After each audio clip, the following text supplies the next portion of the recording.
Alors, bonjour tout le monde. Bienvenue à ce webinaire sur l'architecture d'affaires. Mon nom est Mylène Petit. Je suis directrice des ventes chez Interfacing. Et puis, dans un premier temps, je voudrais vous souhaiter la bienvenue et vous remercier surtout de prendre le temps que vous prenez en ce moment avec nous. J'ai le plaisir d'avoir avec moi Monsieur Gagnon et Monsieur Adaya, que je tiens d'ailleurs à remercier, non seulement de partager avec nous là, sur le sujet, mais aussi d'avoir pris le temps de rassembler le contenu de la présentation d'aujourd'hui. Alors, juste avant de passer le flambeau à nos conférenciers, j'aimerais prendre quelques minutes pour ceux qui ne nous connaissent pas ou nous connaissent peu. Alors, Interfacing existe depuis plus d'une vingtaine d'années. On est spécialisé en développement de logiciels de gestion de processus d'affaires. Nous avons été un des premiers à développer un produit de modélisation et de simulation de processus qui a vu le jour là au début des années 1990. Nous avons par la suite développé un plugin pour Visio en 97 qui plus tard est devenu, là, comme vous le savez, Microsoft Visio. Ensuite, au début des années 2000, Interfacing a été un des premiers éditeurs à publier une solution basée entièrement sur un référentiel centralisé englobant la réingénierie des processus, le BPR, qui ensuite s'est vu transiter vers la gestion des processus d'affaires, le BPM qu'on connaît aujourd'hui. Ce qui est d'autant plus remarquable, c'est qu'encore aujourd'hui, on est reconnu comme leader dans l'industrie à travers de multiples rapports, dont Gartner, CIO Reviews, CIO Applications, KM World. Donc, tout là, ce qui a trait au knowledge management, au process management, la gouvernance, la gestion des risques et conformités, notre solution est définitivement complète et répond à toutes les initiatives de gestion. Alors, rapidement, notre solution s'est vue transformée d'une solution BPM en une plateforme de transformation d'affaires et numérique qui englobe deux composantes majeures. Alors, on a à gauche la plateforme de transformation numérique qui regroupe tout ce qui a trait à la standardisation, la gouvernance, la configuration. Donc, tout ce qui se rapporte là à une documentation de l'état actuel, à la refonte de l'organisation, passant par la collection des exigences pour un état futur. C'est définitivement là une plateforme orientée sur un programme d'amélioration continue. C'est pas une plateforme à projet unique, mais plutôt une plateforme qui se veut évolutive, qui va non seulement vous aider aujourd'hui dans votre transformation numérique, mais aussi dans vos projets futurs. Ensuite, à droite, vous allez voir, c'est la plateforme d'affaires numérique qui, elle, est basée sur le développement rapide d'applications à faible code, qui se veut un outil complémentaire qui vous permet de numériser et d'automatiser vos processus. Qu'il soit question d'automatiser vos processus dans SAP, votre ERP ou votre CRM, que ce soit Salesforce ou Great Plains, peu importe les outils là, que vous utilisez, on est en mesure de vous supporter. Les processus qui aujourd'hui sont majoritairement, comme on le sait, centrés sur l'humain et qui ne sont toujours pas automatisés, eh bien notre plateforme vous aidera à vous mettre en marche très rapidement. Bien entendu, vous n'êtes pas dans l'obligation d'en faire l'achat d'un seul coup. La suite est tout à fait modulaire. Vous pouvez faire les acquisitions selon vos besoins, c'est-à-dire à mesure que la maturité de votre organisation se développe. Alors, je crois que nous sommes prêts à commencer. Juste vous mentionner que durant le webinaire, il y aura quelques questions qui vous seront posées. Alors, votre participation est toujours grandement appréciée. À la fin, il y aura une période de questions. Alors, je vous invite à nous les faire parvenir via la section questions qui apparaît à votre écran. Et lorsque vous quitterez la session, vous aurez un petit questionnaire là, qui apparaîtra. C'est dans une optique d'amélioration continue. Alors, c'est toujours important pour nous de recueillir ces informations. Et je vous remercie à l'avance de bien vouloir le compléter. Alors, sans plus tarder, je vais passer le flambeau à M. Bernard Gagnon, président et cofondateur de Groupe Ascenté, ainsi que Pierre Adaya, professeur à l'UQAM et vice-président cofondateur de Groupe Ascenté, tous deux reconnus, entre autres, pour leur ouvrage sur l'architecture d'entreprise et tout récemment nommés dans la liste des 20 entreprises les plus prometteuses de 2018 en architecture d'entreprise dans le CIO Review. Alors, messieurs, c'est à vous. Bonjour à tous. Merci Mylène pour cette introduction. Donc, nous allons commencer. Pour débuter, une des choses qu'on fait toujours avec nos intervenants est d'expliquer c'est quoi une stratégie. Parce que vous allez voir que l'approche qu'on a développée est très fortement ancrée sur ce concept. Donc voilà, une stratégie, c'est le concept que les entreprises utilisent le plus pour décider ce qu'elles font et ce qu'elles devraient faire dans le futur. Alors, on a passé beaucoup de temps ces dernières années à bien comprendre et maîtriser ce concept. Et nos recherches nous ont permis d'aboutir à deux principales conclusions. La première, c'est qu'une stratégie n'est pas des objectifs. Ce n'est pas une série d'actions qui mènent à quelque chose. Et ce n'est pas un produit et un service. Ça, c'est très important. La seconde, c'est qu'une stratégie, c'est faire des choix pour créer un mélange unique de valeurs, comme le dirait Porter. Donc, en se basant sur tout ce qu'on a lu et sur les travaux de gens qu'on appelle des géants dans le domaine, eh bien, vous pouvez voir à l'écran notre définition d'une stratégie. Donc, c'est quoi? C'est les lignes directrices du comportement qu'une organisation adopte afin de créer un mélange unique de valeurs à 4 parties prenantes. Donc, vous pouvez voir à l'écran les propriétaires, les clients, les partenaires et les employés, tout en se démarquant des compétiteurs. Donc, vous pouvez voir à droite, vous avez un beau graphique qui explique les principales composantes. Je ne rentrerai pas en détail, mais simplement pour vous faire comprendre que c'est un amalgame de composantes qui doivent toutes être alignées de sorte à ce qu'il y ait un comportement adéquat et cohérent pour que l'entreprise soit profitable. Donc, vous voyez en haut, vous voyez les valeurs, mission, vision que vous connaissez très bien. Et vous voyez au centre les 4 propositions de valeur. Je vais juste en parler un petit peu. La première que vous connaissez sûrement, c'est la proposition de valeur aux clients. Donc, qu'est-ce que l'entreprise offre à ses clients pour les attirer, pour les soutenir et pour créer des relations à long terme avec eux? Ça, c'est très connu. Beaucoup d'auteurs ont publié sur ce concept-là. Le second que vous voyez juste en haut, c'est la proposition de valeur aux propriétaires. Ça, pour les gens dans le domaine de la finance, vous êtes très familiers avec ça. Qu'est-ce que ça donne aux propriétaires de mettre de l'argent dans l'organisation? En termes d'ROI, quels sont les risques, etc., etc. Et il y en a deux autres que vous pouvez voir, dont le premier en bas à gauche, qui est la proposition de valeur aux partenaires. Donc, pour créer de la valeur aux clients, une entreprise a besoin de faire des attaches solides avec des partenaires d'affaires. Et il faut offrir un bénéfice à ces entreprises-là pour nous aider à amener de la valeur à nos clients. Le meilleur exemple que je donne tout le temps, c'est Toyota. Lorsque Toyota vous accepte dans la famille Toyota, ils vont venir chez vous et ils vont vous aider à optimiser vos processus, à faire du lean, kaizen et tout le tralala, de sorte à vous amener une valeur. Et le dernier, bien évidemment, la proposition de valeur aux employés. Et là, vous allez me dire, mais pourquoi c'est ici? Parce qu'il faut absolument que la proposition de valeur offerte aux employés soit alignée à toutes les autres que je vous ai mentionnées précédemment. Le meilleur exemple, c'est lorsqu'on parle d'organisations qui veulent offrir le meilleur service à la clientèle, mais qui traitent mal leurs employés ou disons qui n'offrent pas à leurs employés tous les outils nécessaires pour créer une valeur adéquate aux clients. Donc, de cette définition, je sais que j'ai passé quelques minutes sur cette slide, mais elle est fondamentale parce que vous allez voir que tout ce que je vais vous présenter par la suite, et Bernard également, se rattache à ce concept-là, qui est un concept excessivement important, mais pas nécessairement facile à comprendre. Donc, il y a plusieurs défis, OK? Donc, quand on parle de stratégie, on parle souvent de ce que les gens appellent la formulation, l'implantation, l'exécution. Donc, formuler, c'est quoi? Formuler, c'est faire une analyse de l'environnement interne et faire une analyse de l'environnement externe, de sorte à en arriver à proposer des options de stratégie, les considérer et choisir la meilleure. Donc, quand on parle de formuler, on ne dit pas on veut faire telle chose et on le fait tout de suite. Il faut bien se comprendre, il faut élaborer des options pour ensuite choisir la meilleure. Une fois qu'on a formulé une stratégie, bien évidemment, il faut l'implanter. Implanter veut dire quoi? Dans notre jargon, c'est ce qu'on appelle faire les transformations. Donc, il faut identifier, il faut séquencer toutes les transformations qu'on veut faire pour être en mesure d'exécuter sa stratégie.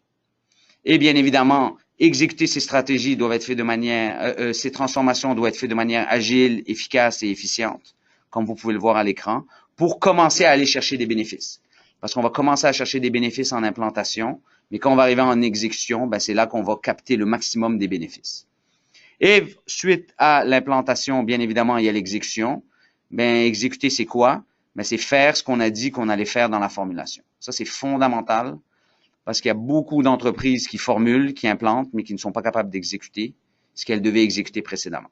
Donc, dans l'exécution, il faut apporter de la valeur aux 4 parties prenantes et il faut s'assurer de ne pas dévier de ce qu'on voulait faire dans la formulation. Et autour de ces 3 gros groupes de familles ou de défis, ben, il y en a d'autres. Vous voyez en haut à l'écran, vous faites voir le engager et gouverner, qui sont 2 tâches, je dirais, monumentesques qu'il faut faire pour s'assurer que la stratégie soit bien formulée, implantée, exécutée. Donc, par engager, on veut dire quoi? On veut dire soutenir les gens, les former, enlever les barrières. Et par gouverner, on veut dire quoi? On veut dire s'adapter, répondre aux changements, de sorte à être le plus efficace et le plus agile possible, toujours dans l'optique d'être aligné à la stratégie. Donc, vous pouvez voir les défis et vous allez me dire, ben, pourquoi on parle de ça? Eh ben, voilà ce que j'appelle l'acétate qui tue. Donc, comme vous pouvez voir à l'écran, on parle beaucoup de stratégie, il y a beaucoup d'écrits sur la stratégie, mais ça va encore relativement mal. Donc, vous pouvez voir les statistiques et on a fait exprès de mettre des statistiques autant sur la formulation, sur l'implantation et sur l'exécution. Donc, je vous donnerai pas tous les chiffres. Ce que je peux vous dire, c'est que, en somme, de 50 à 90% des efforts stratégiques des firmes sont considérés comme des échecs. Échec ne veut pas dire qu'il n'y a rien qui fonctionne, mais peut vouloir dire qu'il y a des opportunités perdues et qu'il y a du gaspillage en cours de route. Si vous me permettez, je vais juste retourner ici. Je veux mentionner un point très important, c'est que toutes ces activités sont faites en parallèle. Bernard va y revenir tantôt quand il va vous parler du plan de transformation et du système de gestion, mais c'est fondamental de comprendre que tout ça doit être fait en parallèle et c'est ça qui rend la tâche encore plus complexe.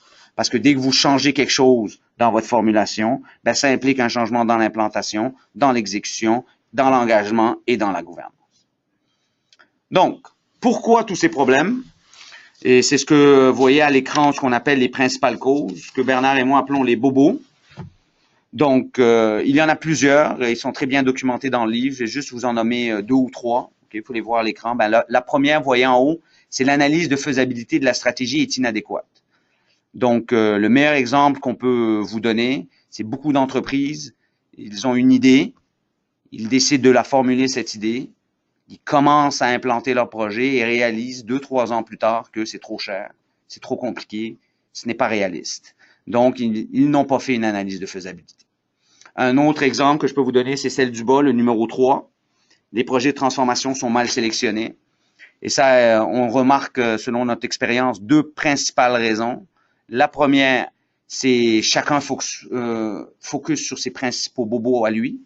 Donc, moi, je travaille dans la division d'exploitation, par exemple. Donc, je vais me concentrer sur mes problèmes. Et Bernard travaille dans la division internationale. Il va se concentrer sur ses problèmes. Donc, on ne tente pas de regarder les synergies. Et la deuxième, c'est toujours le court terme. Comme vous le savez, vous avez tous des objectifs à court terme à respecter. Donc, ces 2 problèmes font que souvent, la stratégie n'est pas implantée. Qui amène au point 4. Vous voyez, les priorités ne sont pas clairement définies.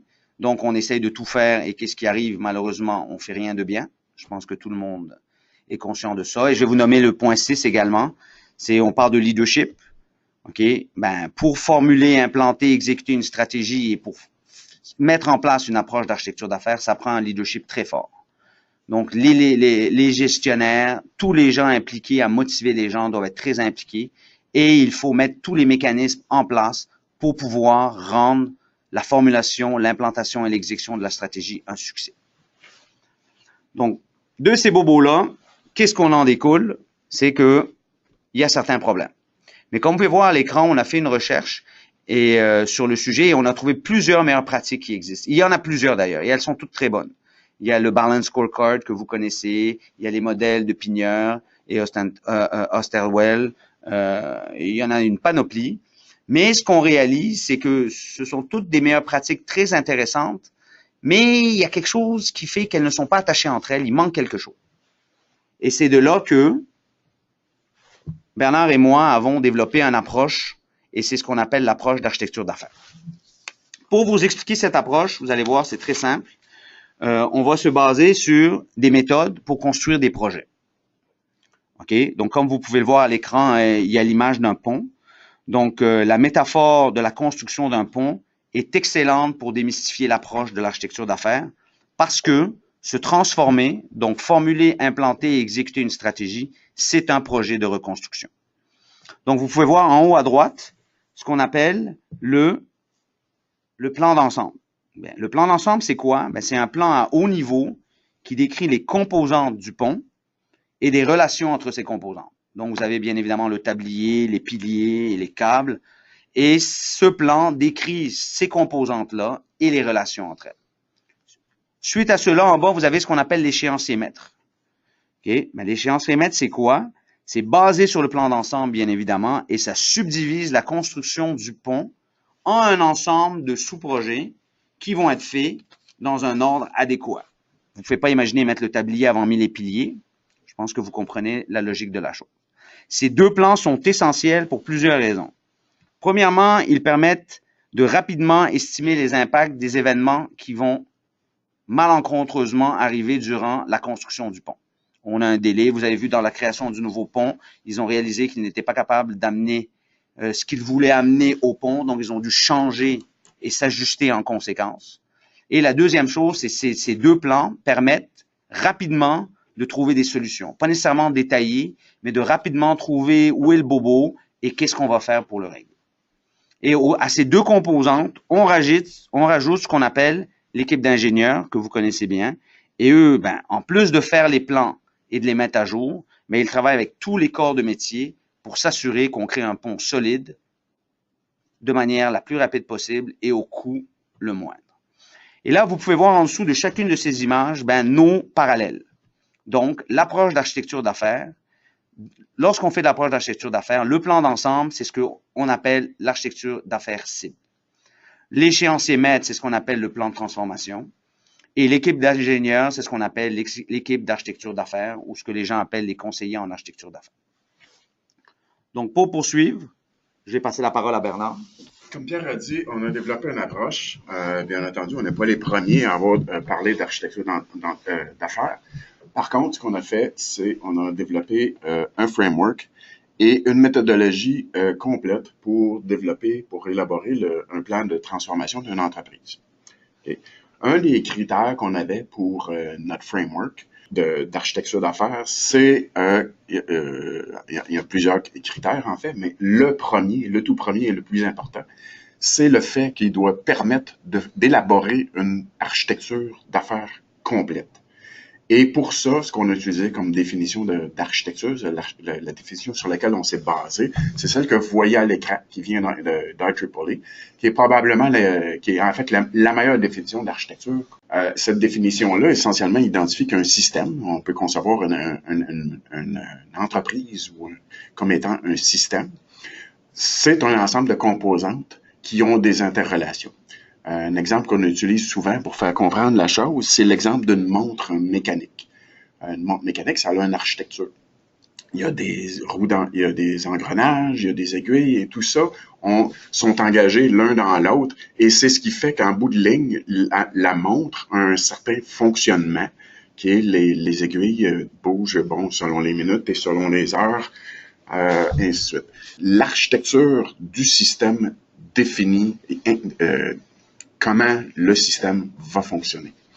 Alors, on s'est basé sur cette définition-là, puis on voulait qu'en bout de ligne, notre framework d'architecture d'affaires permette de définir complètement et correctement le fonctionnement d'une entreprise tel qu'elle doit le faire pour exécuter sa stratégie. Pierre a passé pas mal de temps à décrire c'est quoi une stratégie, et c'est exactement pour ça. L'idée, c'est la stratégie, les propositions de valeur, les 4 propositions de valeur, les valeurs, la mission, la vision, tout ça, ça définit un ensemble de besoins essentiellement auxquels l'architecture d'affaires doit répondre.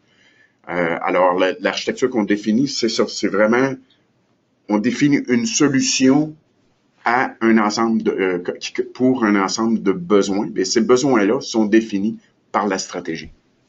OK. Alors, la question c'est, OK, comment est-ce qu'on définit, c'est bien beau, bon, les ingénieurs savent, si on revient à l'idée du pont, les ingénieurs savent comment faire le plan d'un pont. OK? C'est quelque chose de connu depuis longtemps. Comment maintenant est-ce qu'on fait le plan du fonctionnement désiré d'une entreprise? C'est une problématique sur laquelle on s'est penché, on a lu beaucoup, on a travaillé, on est en architecture d'entreprise pendant longtemps, et on a fallu prendre des outils qui existaient et venir complémenter avec des choses. Je vais vous parler de tout ça dans quelques instants, mais essentiellement, on a formulé un ensemble, un framework qui comprend tous les types de building blocks requis pour décrire une architecture d'affaires complète. Ce framework-là, c'est ce que vous voyez ici. Essentiellement, on est arrivé à la conclusion qu'on avait besoin de 9 building blocks, 9 types de building blocks. Le tout premier, c'est les capacités d'affaires. OK? On est retourné à la littérature originale des gens en stratégie d'affaires pour comprendre qu'est-ce que ces gens-là voulaient dire par capacité d'affaires, les business capability. Et ce qu'on a découvert, c'est un monsieur Grant qui a publié un article qui vraiment définit la chose assez bien, qui dit essentiellement une capacité d'affaires, c'est un ensemble de ressources intégrées qui donnent à l'entreprise la capacité d'atteindre un résultat désiré. Faites juste penser à la construction d'une voiture. C'est quoi les ressources qui donnent à une entreprise, mettons comme GM, Tesla et compagnie, de construire une voiture? Alors, c'est ces ressources-là, essentiellement, c'est les building blocks qu'on voit alentour de l'étoile qu'on voyait ici, là. Les ressources qui constituent une capacité d'affaires, c'est ce qu'il y a alentour de l'étoile. Okay? Il y a certaines de ces ressources-là qui sont toujours là. Okay? Un processus, connaissance, information, unité organisationnelle, les droits de décision, et les marques de commerce sont pas toujours là. Les ressources naturelles, bien entendu, si vous n'êtes pas de compagnie minière, c'est pas le cas. Si vous n'êtes pas une ferme, et ainsi de suite, vous n'avez pas nécessairement de ressources naturelles. Mais vous avez pratiquement toujours, en fait, vous avez toujours des actifs technologiques pour faire fonctionner vos capacités d'affaires. Okay? Quand on a développé ce framework-là, on s'est longtemps posé la question. On a essayé de façon très rigoureuse de trouver des exemples où, ce que je viens de vous dire, il y a 6 types fondamentaux de building blocks qui sont toujours présents dans une capacité d'affaires. On a essayé de trouver des exemples où c'était pas vrai dans une entreprise et on n'a jamais été capable d'en trouver un. Alors, on est vraiment pas mal certain que notre conclusion est la bonne, que ces 6 choses-là sont toujours présentes dans une capacité d'affaires et il peut y en avoir d'autres. Il y a les marques de commerce et les ressources naturelles. Ça peut vous surprendre de voir les marques de commerce comme étant une ressource nécessaire. Ça, c'est venu alors qu'on travaillait sur le livre, alors qu'on travaillait en même temps pour un client. Et on a découvert que ce qui s'appelle son architecture de marque de commerce avait des influences assez marquées sur certaines de ses capacités. Et faites juste penser à un exemple de ça, là. C'est Toyota et Lexus. Bon, 2 divisions de la même compagnie. Vous vous présentez, mettons, votre Toyota chez un concessionnaire pour faire la maintenance de votre voiture. Vous vous attendez à une certaine expérience client. Vous arrivez chez Lexus pour faire de la maintenance sur votre voiture, la même chose. Et vous vous attendez à une expérience client qui devrait être d'une toute autre nature, qui devrait être supérieure. Okay?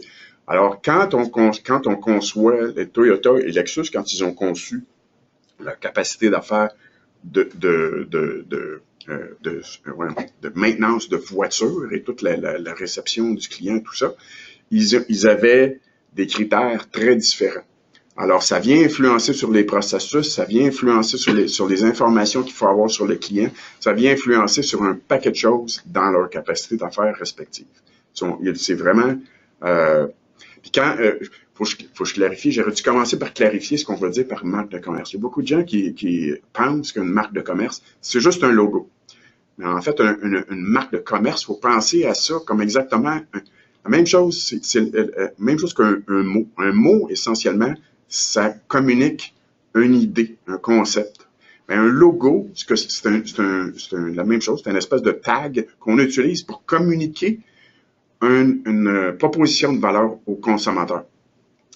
J'ai parlé de Toyota, j'ai parlé de Lexus. C'est deux logos, deux tags différents, mais je suis certain que ça a soulevé une image totalement différente de la proposition de valeur que ces deux compagnies-là offrent dans vos têtes. C'est un logo, c'est un espèce de tag qu'on utilise pour communiquer une proposition de valeur. Alors, vu qu'on Toyota et Lexus ont deux propositions de valeur différentes, ça amène toutes sortes de choses différentes qui doivent être dans l'ensemble, dans leur capacité et nécessairement dans les ressources constituantes des capacités. Alors, on est arrivé à pour venir au framework, c'est le framework auquel on est arrivé, qui ajoute des morceaux, dans plusieurs morceaux, dans ce qu'on trouve dans d'autres frameworks qui sont disponibles et clarifie certains concepts. Il y a certains frameworks qui définissent des capacités d'affaires comme étant une espèce d'enabler pour l'entreprise.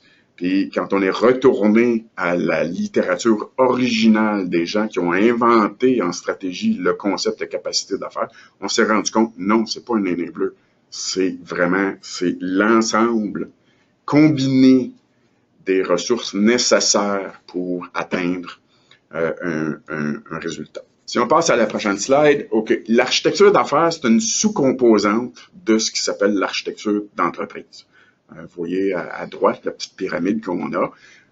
On a un petit peu reconceptualisé l'architecture d'entreprise parce que souvent, c'est limité, on limite l'architecture d'entreprise au volet TI.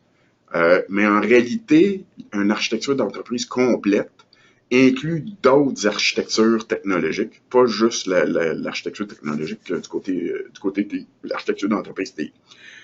Faites juste penser à une entreprise comme UPS. UPS utilise des centres de tri, des avions, des camions et d'autres technologies, là, beaucoup de technologies en fait dans leur centre de tri, là, pour rendre leur modèle d'affaires viable en fait. Alors, les camions, les avions, les centres de tri, comment est-ce que c'est qu'ils fonctionnent? Ils ramassent les colis avec les camions, mettent tout ça dans un avion, amènent ça dans un centre de tri et qui, en 15-20 minutes, retrie tout le truc et c'est remis dans des avions qui retournent vers les villes d'origine avec les colis qui doivent être livrés dans ces villes-là. Ça passe dans des camions et là, c'est livré. Si on pense à, c'est un ensemble de composantes, tout ça, et ça a des interrelations. Alors, ça constitue une architecture en soi.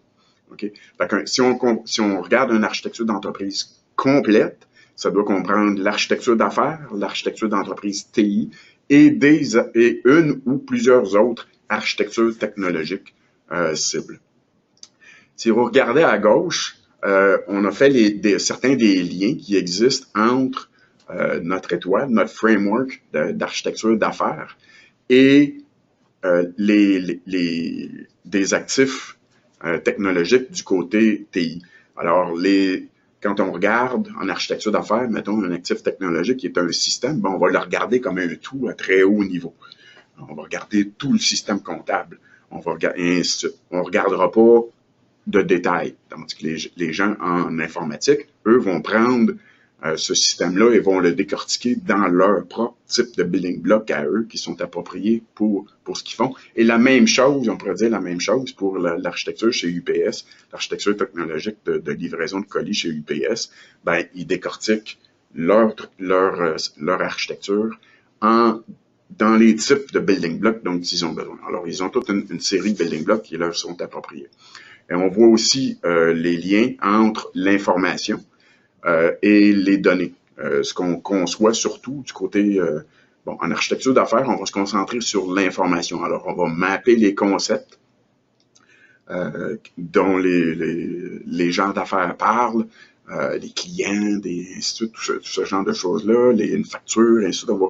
On va comprendre ces concepts-là, on va définir leur interrelation, et par après, en informatique, les gens en informatique vont prendre, les architectes de données et compagnie vont prendre ce modèle-là, qui est plus au niveau sémantique qu'autre chose, et va traduire ça en vrai modèle de données, en modèle conceptuel, en modèle logique et physique éventuellement.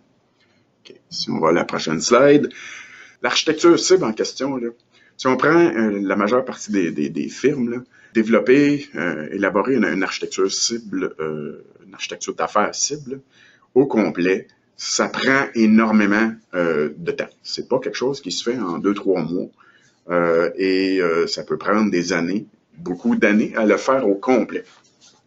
Alors, on peut pas dire à l'entreprise, bon, vous avez votre nouvelle stratégie, maintenant on va formuler l'architecture d'affaires cible, mais durant qu'on fait ça, là, attendez, là, commencez pas à exécuter votre stratégie. Ça serait vraiment pas accepté, ça serait vraiment pas très vendeur comme approche.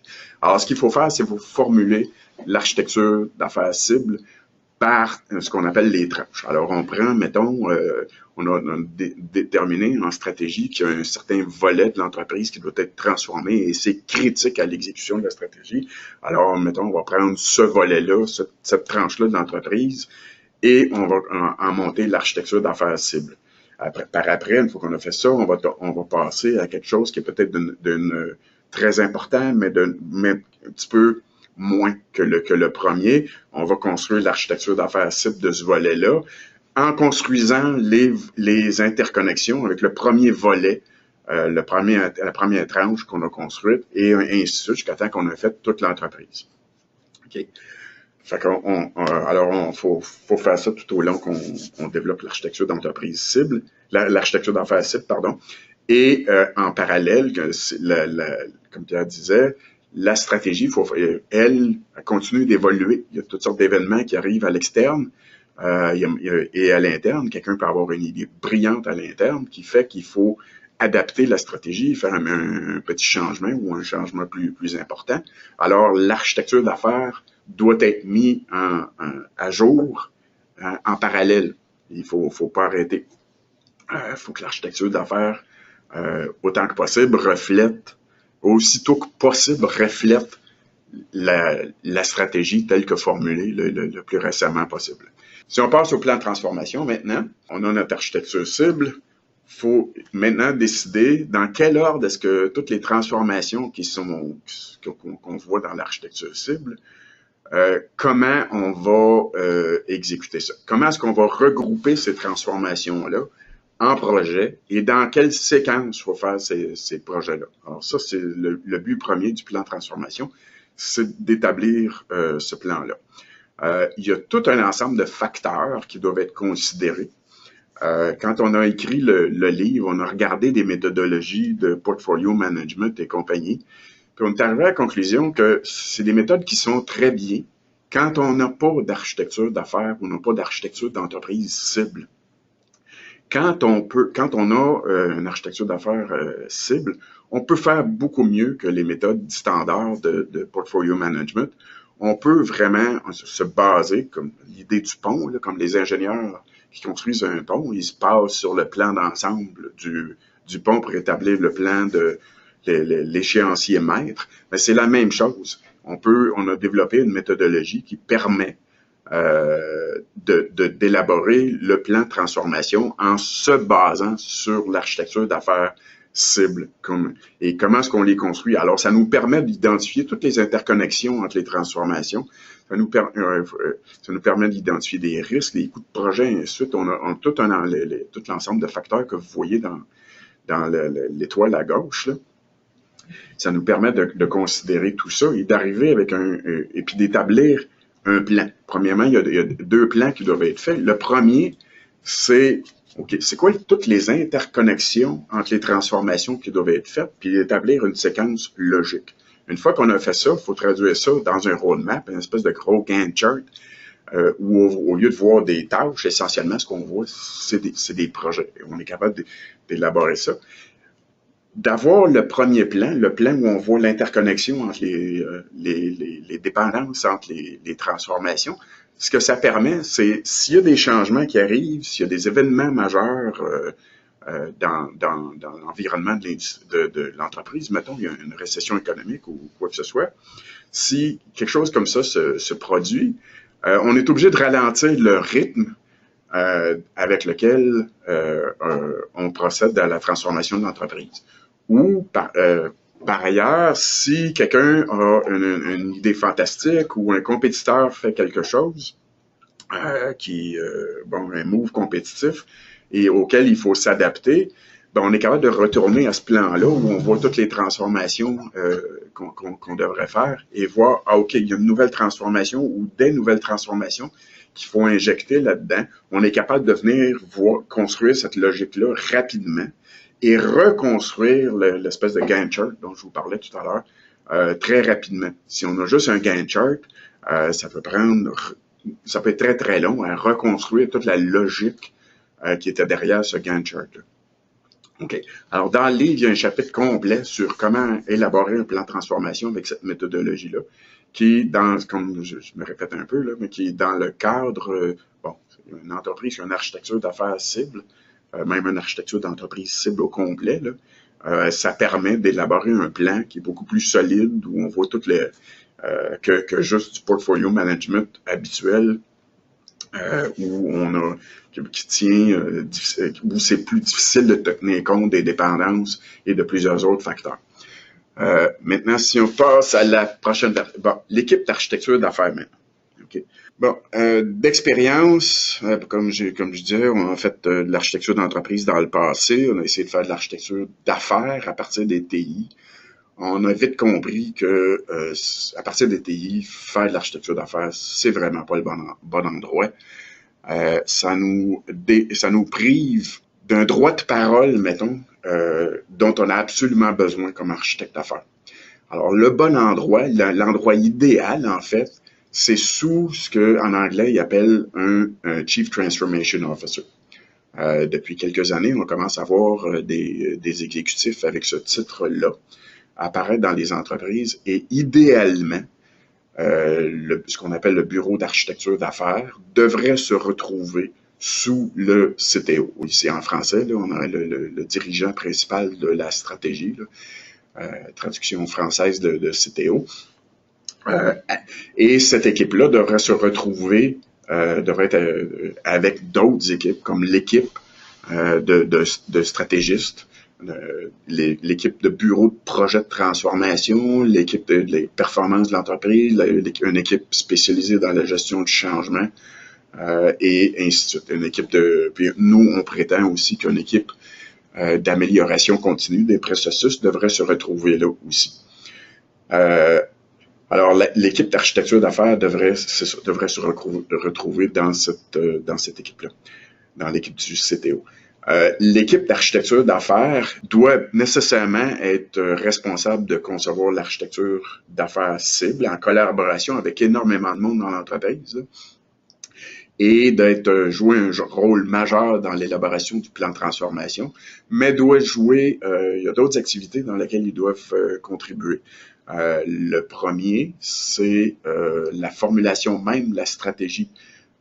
Pas qu'on est là comme une stratège, mais plutôt qu'on supporte l'entreprise à formuler sa stratégie et à valider sa faisabilité. On voit trop malheureusement des entreprises qui, formulent une stratégie, comme Pierre disait plus tôt, formulent leur stratégie et quelques années plus tard se rendent compte que c'est une stratégie beaucoup trop ambitieuse pour eux et qu'ils sont pas en mesure de l'implanter.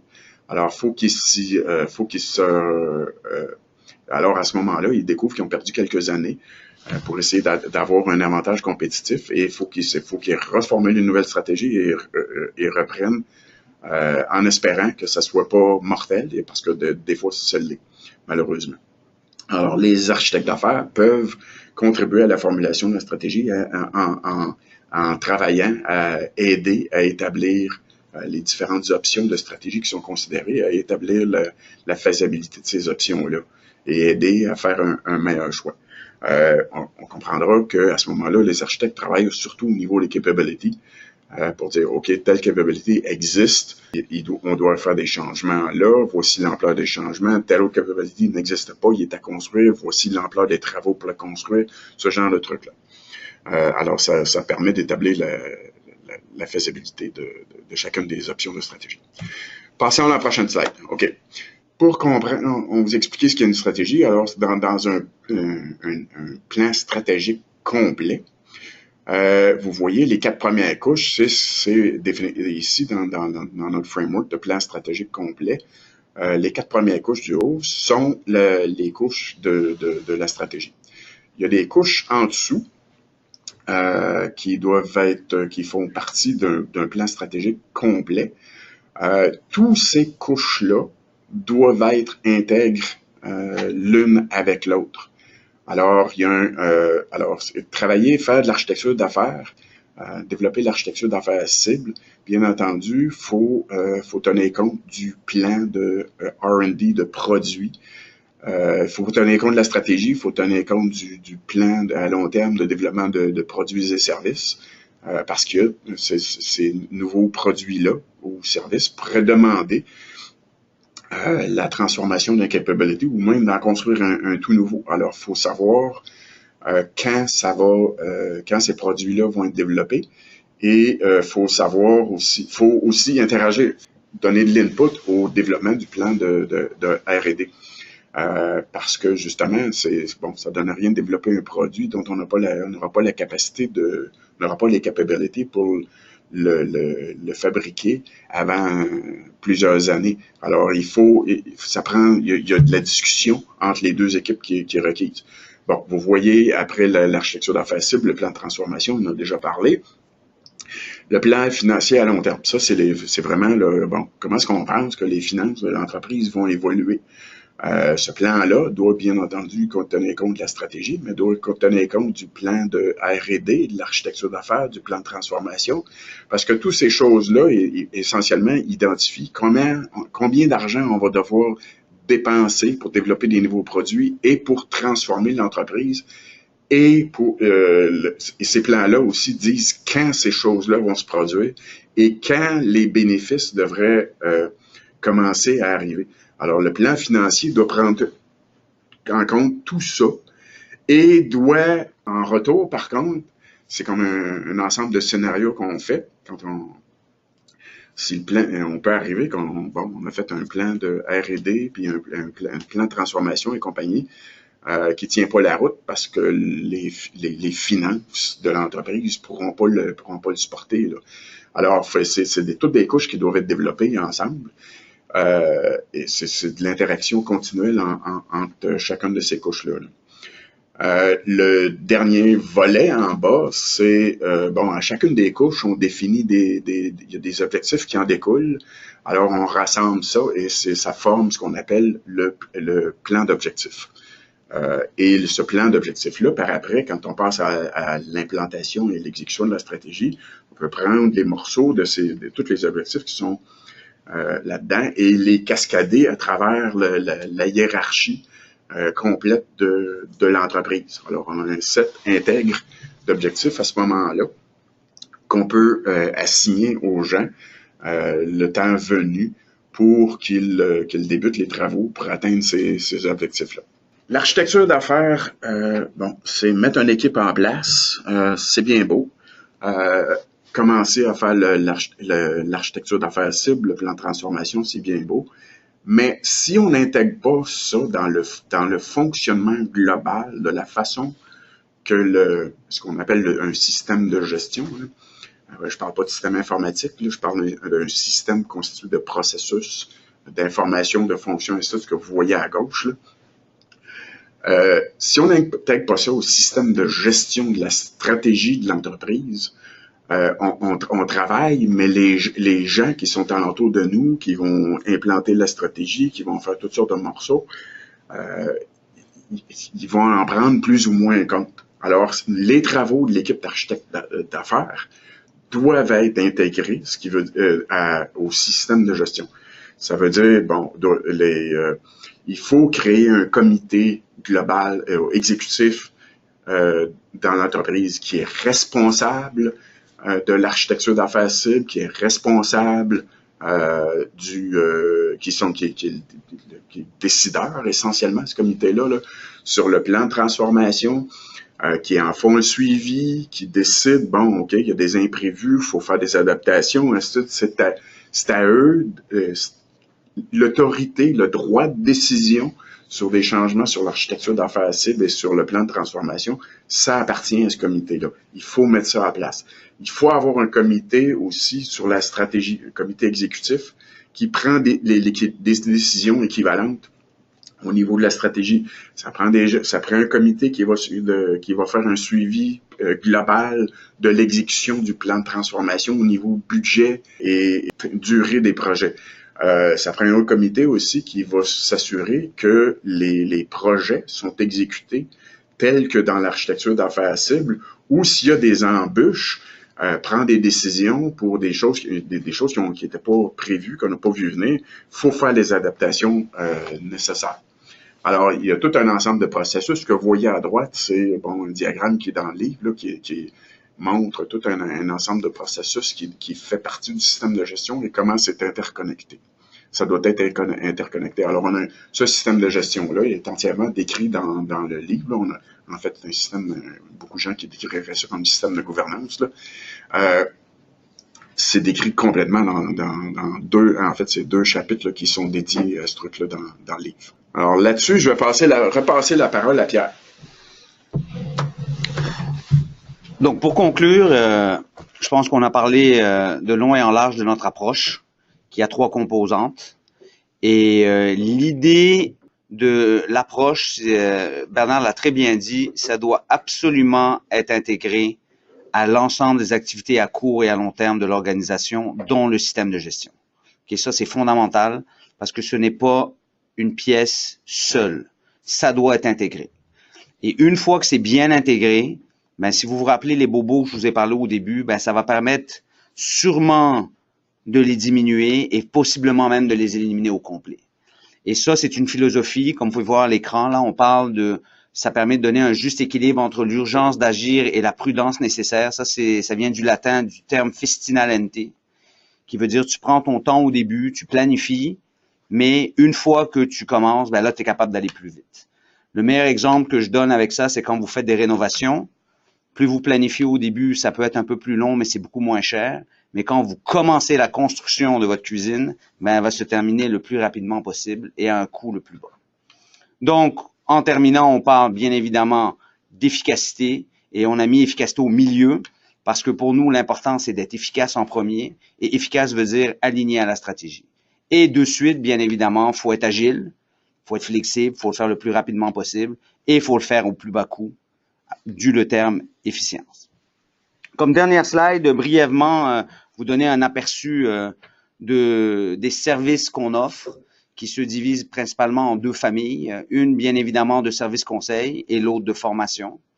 En termes de services conseil, typiquement, on nous appelle pour faire un diagnostic.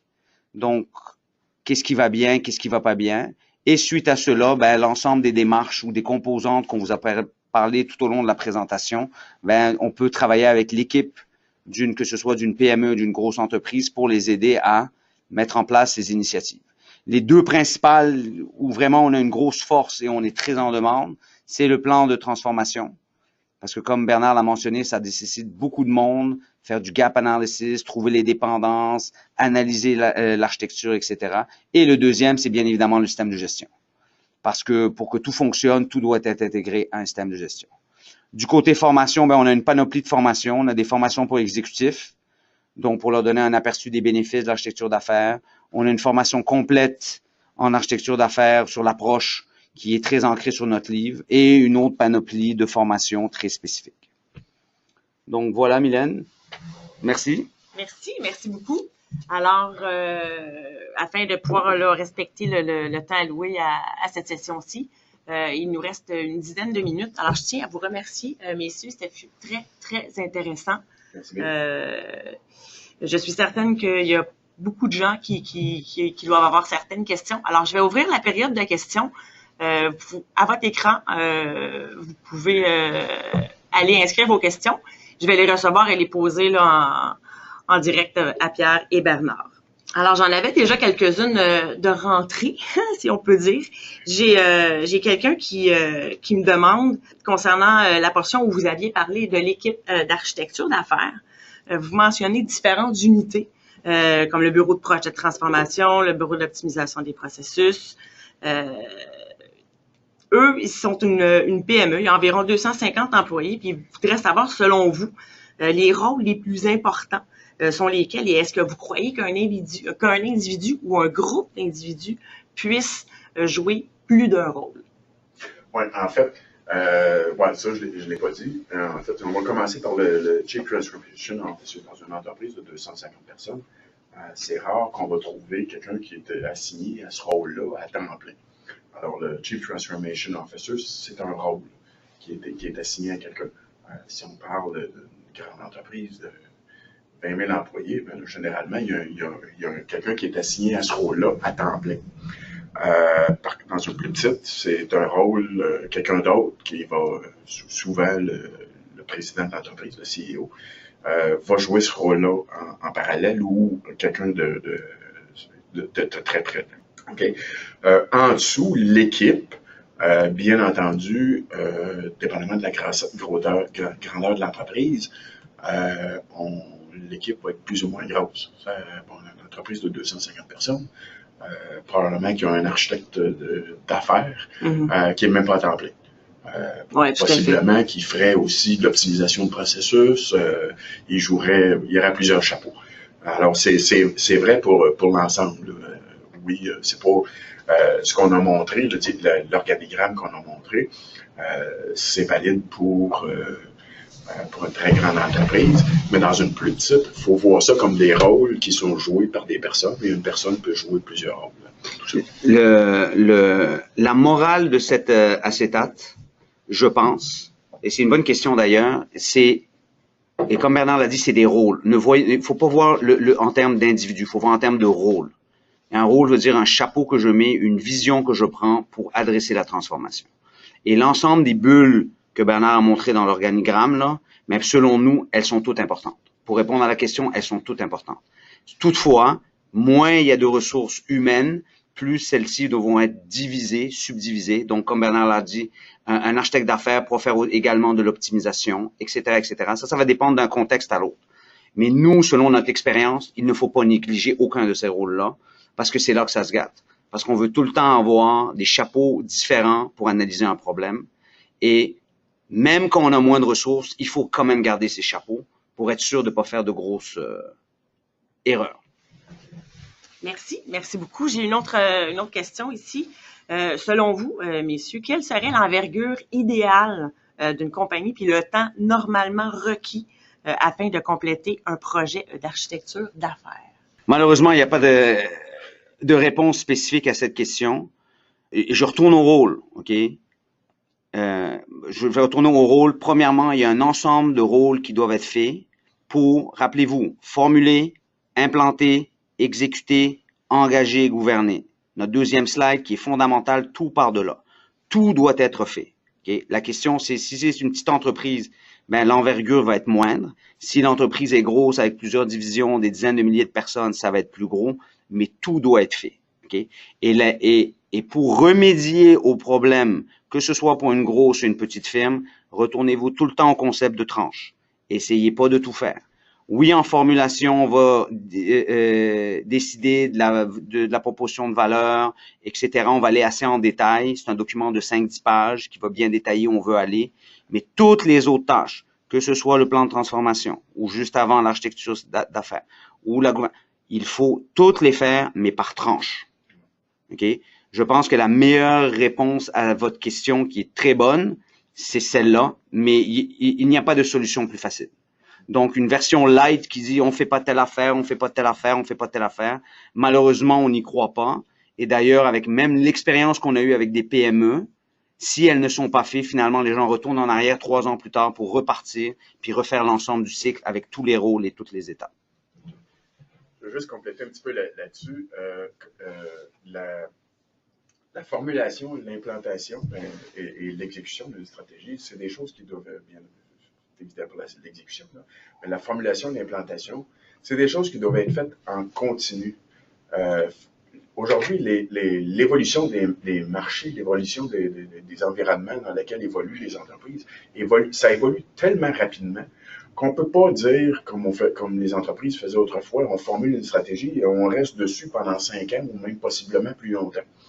Il faut toujours être à l'écoute de ce qui se passe à l'extérieur de l'entreprise et adapter aux besoins. C'est ce qui veut dire la stratégie elle-même, elle est pas fixe, elle évolue.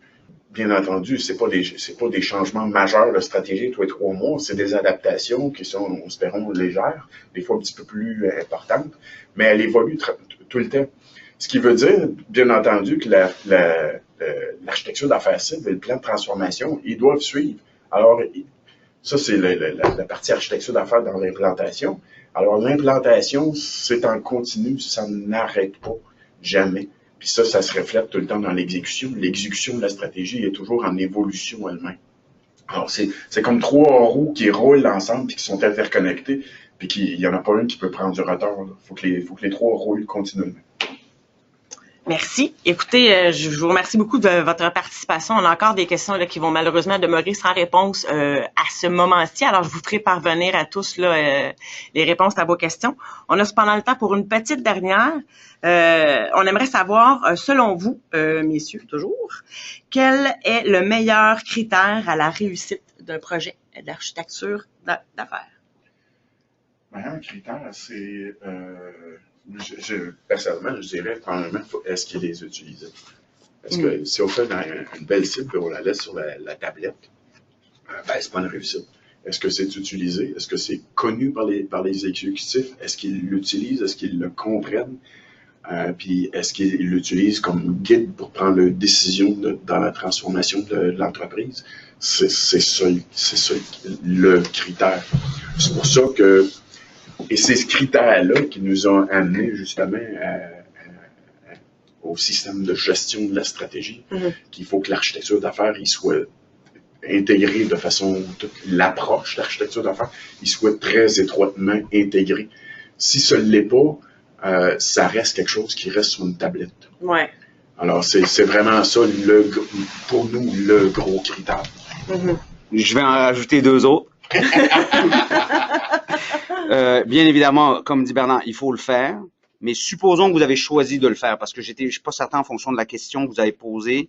Je pense que les 2 réponses sont tout à fait complémentaires. Premièrement, selon nous, ça prend une approche. Ça prend une approche. Qui dit approche, dit métaux, cadre, rôle, tout ce qu'on a mentionné. Faut pas essayer de faire ça sans réfléchir et avoir une méthode pour le faire. Parce que ça devient compliqué trop vite. Ça demande beaucoup d'intervenants. Il faut avoir cette structure-là. Rappelez-vous le festina lente. C'est pas grave si on va un petit peu plus long au début, puis on se structure, puis on se comprend bien pour aller plus vite ensuite. Et mon autre point, que je suis sûr que Bernard va être d'accord, c'est la collaboration. OK? C'est impossible de tout faire. Je veux dire, c'est impossible. Chacun a ses forces. Comme on l'a mentionné tantôt, une personne peut avoir plusieurs rôles. Je veux dire, il faut miser sur les forces de chacun. Et d'ailleurs, nous, quand on travaille avec des entreprises, quand les gens viennent me dire, bon, ben, qu'est-ce que tu penses? Mais moi, la première question que je leur pose, c'est toi, qu'est-ce que tu penses? Nous, on va t'aider à mettre à terme ton idée, mais ton idée, c'est toi qui l'as. Je veux dire, c'est toi qui comprends ton entreprise, c'est toi qui comprends ton fonctionnement. On va juste vous aider. Donc, oui, il faut le faire, comme dit Bernard, et ça, c'est le point numéro 1. Mais une fois que tu le fais, je pense que ça prend une bonne approche, ainsi que un bel esprit d'équipe, une collaboration collégiale entre tous les intervenants dans le processus de formulation, d'implantation et d'exécution. Alors, merci beaucoup. Merci beaucoup à Pierre et Bernard encore une fois. Merci beaucoup aussi à tous ceux qui ont assisté à ce webinaire. Vous pouvez vous procurer là, les documents en hand-off qui ont été couverts aujourd'hui en format PDF. Et puis, bref, au plaisir de se revoir dans une autre formation. Merci. Excellent. Merci beaucoup.